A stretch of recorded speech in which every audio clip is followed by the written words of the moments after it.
Social science 1 chapter 1 revolutions that influence the world.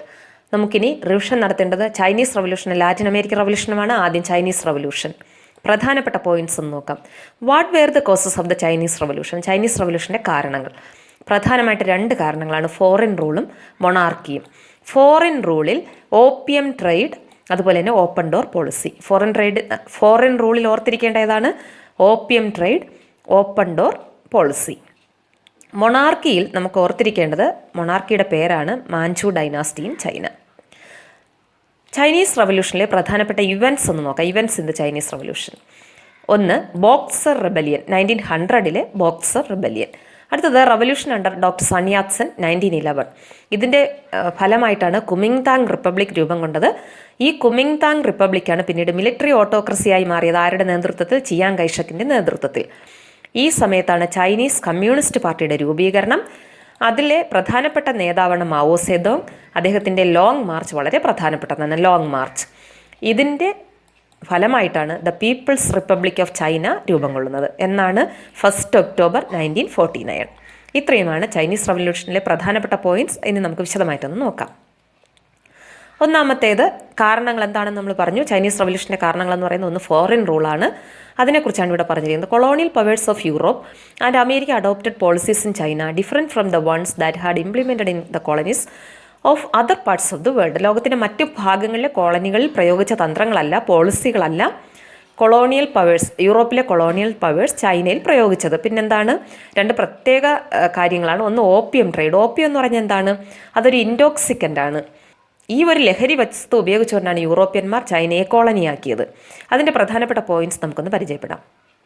China gained huge profit through the export of Chinese silk, tea etcetera to Europe. യൂറോപ്പിലേക്ക് ചൈനയ്ക്ക് വലിയ തോതിൽ export ഉണ്ടായിരുന്നു. ആ export കാരണം ഇവർക്ക് വലിയ ലാഭവും ഉണ്ടായിരുന്നു, ഹ്യൂജ് പ്രോഫിറ്റ് ഉണ്ടായിരുന്നു. എന്തൊക്കെയാണ് എക്സ്പോർട്ട് ചെയ്തിരുന്നത്? ചൈനീസ് സിൽക്ക്, ടീ, ഇതൊക്കെയാണ് എക്സ്പോർട്ട് ചെയ്തിരുന്നത്. പക്ഷേ യൂറോപ്യൻ ട്രേഡേഴ്സിന് തിരിച്ച് ചൈനയിലേക്ക് ഇമ്പോർട്ട് ചെയ്യാൻ ഒന്നുമില്ലായിരുന്നു. ചൈനയിലേക്ക് ഇമ്പോർട്ട് ചെയ്യാൻ സാധിച്ചില്ല. അതുകൊണ്ട് തന്നെ യൂറോപ്യൻ ട്രേഡേഴ്സിന് ഗ്രേറ്റ് ലോസ്, അവർക്ക് നഷ്ടമാണ് ഉണ്ടായത്. അതുകൊണ്ട് ഇവരെന്ത് ചെയ്തു? ദേ ഇമ്പോർട്ടഡ് ഓപ്പിയം ടു ചൈന. രഹസ്യമായിട്ട് ചൈനയിലേക്ക് ഓപ്പിയം ഇമ്പോർട്ട് ചെയ്തു. എന്നിട്ട് ചൈനയെ എന്താക്കി മാറ്റി? Economically and mentally subjugated China. സാമ്പത്തികമായും മാനസികമായും ചൈനയെ കീഴടക്കി. ഓപ്പിയം ട്രേഡ് വഴി ചൈന എന്ത് ചെയ്തു? Economically and mentally subjugated.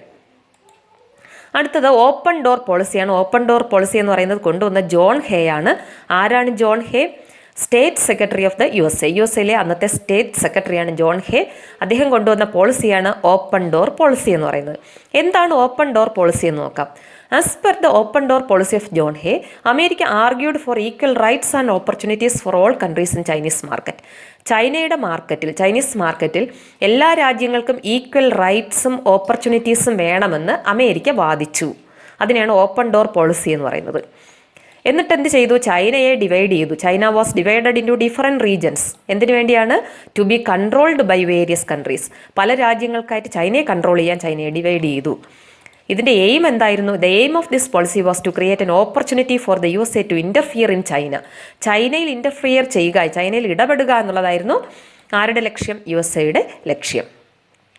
അപ്പോൾ ഓപ്പൺ ഡോർ പോളിസി മനസ്സിലായാലോ? കൊണ്ടുവന്നത് ആരാണ്? ജോൺ ഹേ ആണ്. ഉദ്ദേശം എന്തായിരുന്നു? To create an opportunity for USA to interfere in China. ചൈനയിൽ ഇടപെടുക, ചൈനീസ് മാർക്കറ്റിൽ ഇടപെടുക. അടുത്തത് മൊണാർക്കിയുമായി ബന്ധപ്പെട്ടതാണ്. Manchu dynasty in China. ചൈനയിലെ മാഞ്ചു ഡൈനാസ്റ്റിക്കെതിരായിട്ടാണ് സമരം നടന്നത്. അതിന് കാരണം എന്താണ്? The Manchu dynasty in China favoured the foreign interference and domination. വിദേശാധിപത്യത്തെയും ഇടപെടലിനെയും മാഞ്ചു ഡൈനാസ്റ്റി അനുകൂലിച്ചിരുന്നു. അതുകൊണ്ടാണ് മാഞ്ചു ഡൈനാസ്റ്റിക്കെതിരായിട്ട് റവല്യൂഷൻ നടത്തേണ്ടി വന്നത്.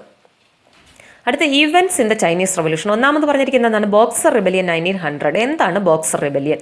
അതിൻ്റെ കാരണം എന്താണ്? The Manchu dynasty in China favoured the foreign interference and domination. നമ്മൾ നേരത്തെ പറഞ്ഞതാണ്. വിദേശ ശക്തികളുടെ ഇടപെടലിനെയും ആധിപത്യത്തെയും മാഞ്ചു ഡൈനാസ്റ്റി പ്രോത്സാഹിപ്പിച്ചു. അതാണ് ബോക്സർ റിബലിയൻ ഉണ്ടായ കാരണം. എന്താണ് ഇതിൻ്റെ ബോക്സർ റിബലിയൻ? എന്താണ്? Some secret organisations in China revolted against Manchu dynasty in 1900. The emblem of these organisations was the boxers fist. 1900-ൽ കുറച്ച് സീക്രട്ട് ഓർഗനൈസേഷൻസ്, രഹസ്യ സംഘടനകൾ ചൈനയിൽ റിവോൾട്ട് നടത്തി മാഞ്ചു ഡൈനാസ്റ്റിക്കെതിരായിട്ട്. ഇവരുടെ മുദ്ര എന്ന് പറയുന്നത് ബോക്സേഴ്സ് ഫിസ്റ്റ് ആണ്. അതായത് ബോക്സറുടെ മുഷ്ടിയാണ് ഇവരുടെ ഒരു എംബ്ലം എന്ന് പറയുന്നത്. അതുകൊണ്ടാണ് ഇതിനെ ബോക്സർ റിബലിയൻ എന്ന് പറയുന്നത്. ഇതിൻ്റെ റിസൾട്ട് എന്തായിരുന്നു? ഇറ്റ് വാസ് എ ഫെയില്യൂർ, പരാജയമായിരുന്നു. പക്ഷേ ഇതുകൊണ്ടൊരു ഗുണമുണ്ടായി. It stimulated the revolutions that came up later. പിന്നീട് നടന്ന റെവല്യൂഷനുകളെല്ലാം ഇത് സ്റ്റിമുലേറ്റ് ചെയ്തു, പ്രചോദിപ്പിച്ചു. അതാണ് ഈ ഭാഗത്ത് കൊടുത്തിരിക്കുന്നത്. അടുത്ത റെവല്യൂഷൻ എന്ന് പറയുന്നത് 1911-ലാണ്. ആരുടെ നേതൃത്വത്തിലാണ്? ഡോക്ടർ സൺ യാത് സെന്നിൻ്റെ നേതൃത്വത്തിൽ മാഞ്ചു ഡൈനാസ്റ്റിക്കെതിരായിട്ടുള്ള റിബല്യനാണ്. ഈ റിബല്യൻ കാരണം മൊണാർക്കി ഇല്ലാതായി. അതിനെ നമുക്കൊന്ന് നോക്കാം. റിസൾട്ടിൻ്റെ ended monarchy in China. Kuomintang party established republican government in southern China under the leadership of Sun Yat Sen. Southern ചൈനയിൽ റിപ്പബ്ലിക്കൻ ഗവൺമെൻറ് വന്നു.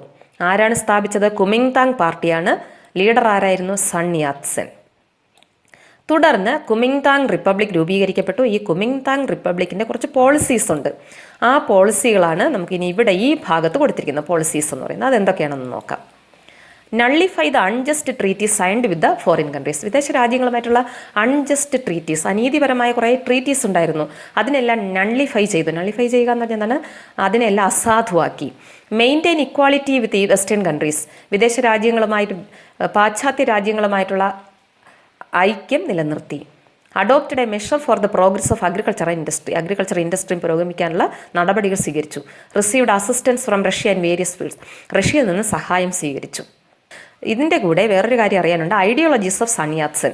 അദ്ദേഹത്തിൻ്റെ ഐഡിയോളജി എന്ന് പറയുന്നത് നാഷണാലിസം, ഡെമോക്രസി, സോഷ്യലിസം. നാഷണാലിസത്തിനകത്ത് to expel the Manchu dynasty and imperial power. Manchu ഡൈനാസ്റ്റിയെ imperial പവറിനെയും പുറത്താക്കുക എന്നുള്ളതാണ്. ഡെമോക്രസിക്കകത്ത് ചൈനയിലൊരു democratic rule കൊണ്ടുവരിക. സോഷ്യലിസത്തിനകത്ത് ക്യാപിറ്റലിസത്തെ കൺട്രോൾ ചെയ്യുക. അതുപോലെ ലാൻഡ് ഈക്വലായിട്ട് ഡിസ്ട്രിബ്യൂട്ട് ചെയ്യുക. ഇത്രയും ഓർത്തിരിക്കണം. അടുത്തെന്താ ഇവൻറ്റിൽ പ്രധാനമായിട്ട് വരുന്നത്? നമ്മൾ നേരത്തെ പറഞ്ഞു കുമിങ്താങ് റിപ്പബ്ലിക് നിലവിൽ വന്നു. ആ കുമിങ്താങ്ങുകളുടെ ലീഡറായി ചിയാങ് കൈഷക് വന്നു. സൺ യാത് സെൻ മരിച്ചതോടെ ചിയാങ് കൈഷക് അധികാരമേറ്റു. തുടർന്ന് മിലിറ്ററി ഓട്ടോക്രസി നിലവിൽ വന്നു. മിലിറ്ററി ഓട്ടോക്രസി നിലവിൽ വന്നപ്പോൾ ചിയാൻ കൈഷക് കുറച്ച് പോളിസീസ് കൊണ്ടുവന്നു. അതെല്ലാം ഓട്ടോക്രാറ്റിക് പോളിസീസ് ആയിരുന്നു. അതെന്തൊക്കെയാണ്? Gave opportunity for foreign powers including America to freely interfere in China. നേരത്തെ നടന്ന റവല്യൂഷൻ്റെ ഉദ്ദേശം എന്തായിരുന്നു? വിദേശ ശക്തികളെ പുറത്താക്കുക എന്നുള്ളതായിരുന്നു. പക്ഷേ ചിയാൻ കൈഷക് എന്ത് ചെയ്തെന്നറിയാമോ? തിരിച്ച് ചൈനയിൽ ഇടപെടാൻ അവർക്ക് വീണ്ടും അവസരം കൊടുത്തു. Did not cooperate with the communist. ഈ സമയത്ത് രൂപീകരിക്കപ്പെട്ട കമ്മ്യൂണിസ്റ്റുകളുമായിട്ട് കോപ്പറേറ്റ് ചെയ്തില്ല. Coal, iron industries, banking, foreign trade were all controlled by foreign countries. എല്ലാം വിദേശ രാജ്യങ്ങൾക്ക് കൺട്രോൾ ചെയ്യാൻ വിട്ടുകൊടുത്തു. അതാണ് ഈ ഭാഗത്ത് പറഞ്ഞിരിക്കുന്നത്. അടുത്തെന്താ പറഞ്ഞിരിക്കുന്നത്? അടുത്തത് 1934 ഒരു പ്രധാനപ്പെട്ട സംഭവം നടന്നു. ചൈനീസ് കമ്മ്യൂണിസ്റ്റ് പാർട്ടിയുടെ നേതാവായ മാവോ സേതോങ്ങിൻ്റെ കാര്യമാണ്. അദ്ദേഹം ഒരു ലോങ് മാർച്ച് നടത്തി. ലോങ് മാർച്ച്, മാവോ സേതോങ്ങിൻ്റെ ലോങ് മാർച്ച് എന്താണെന്ന് നമുക്ക് നോക്കാം. ചൈനീസ് കമ്മ്യൂണിസ്റ്റ് പാർട്ടി രൂപീകരിച്ചതും ഇതിൻ്റെ കൂടെ പറയുന്നുണ്ട്. കുമിങ്താങ് പീരീഡിലാണ് ചിയാങ് കൈഷക്കിനെതിരായിട്ട് കമ്മ്യൂണിസ്റ്റുകൾ പോരാടി. മാവോ സേതോങ്ങായിരുന്നു ഇതിൻ്റെ നേതാവ്. ഇനി നമുക്ക് ലോങ് മാർച്ച് നോക്കാം. അതിൻ്റെ റീസൺ എന്തായിരുന്നു? Protest against the policies of Chiang കൈഷക്.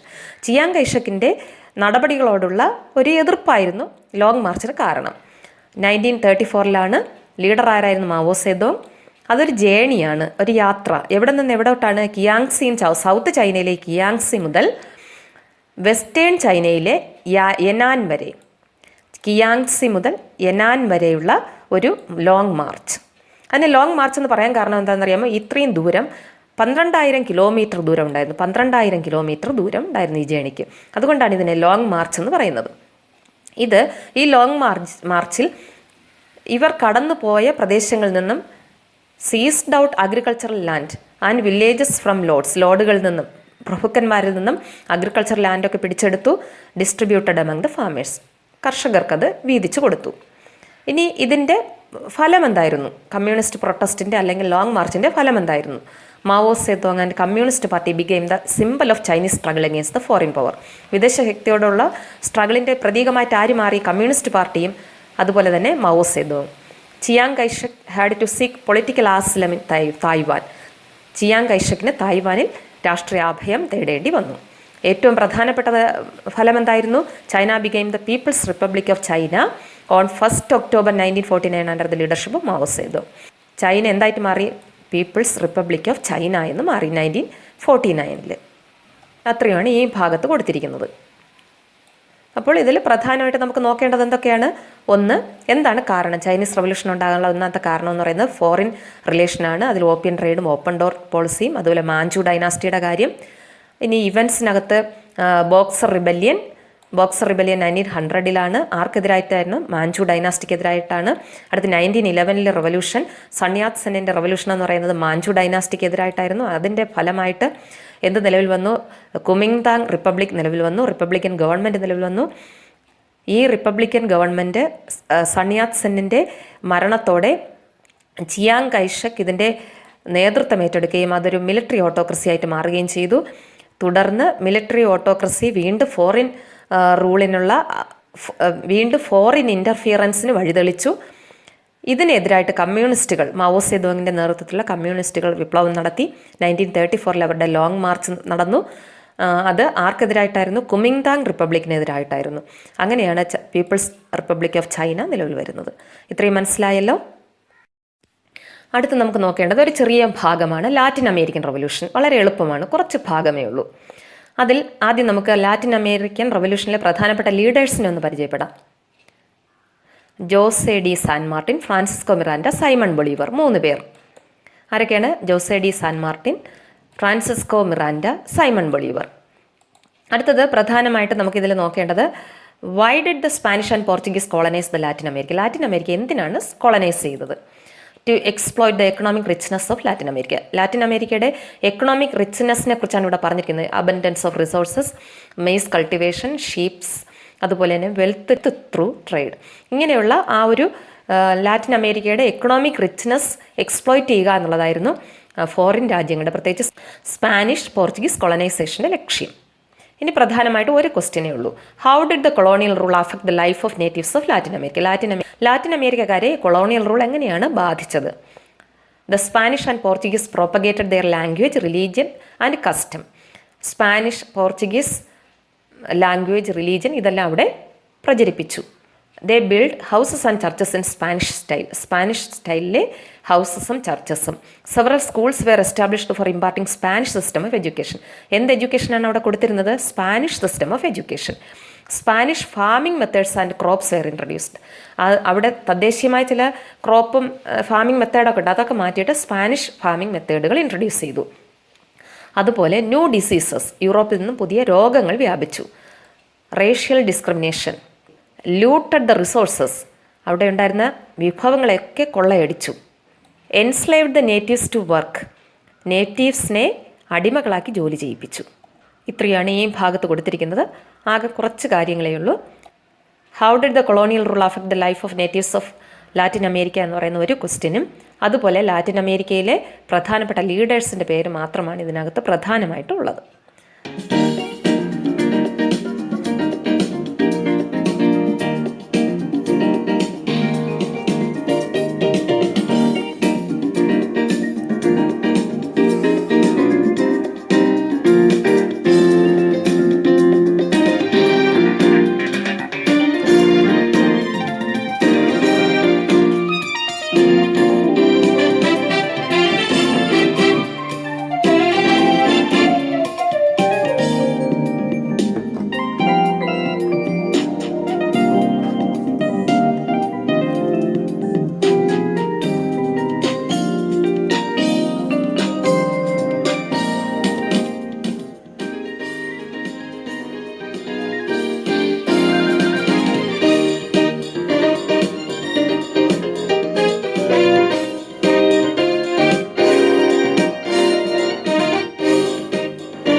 ഒരു ചാപ്റ്റർ കഴിഞ്ഞു.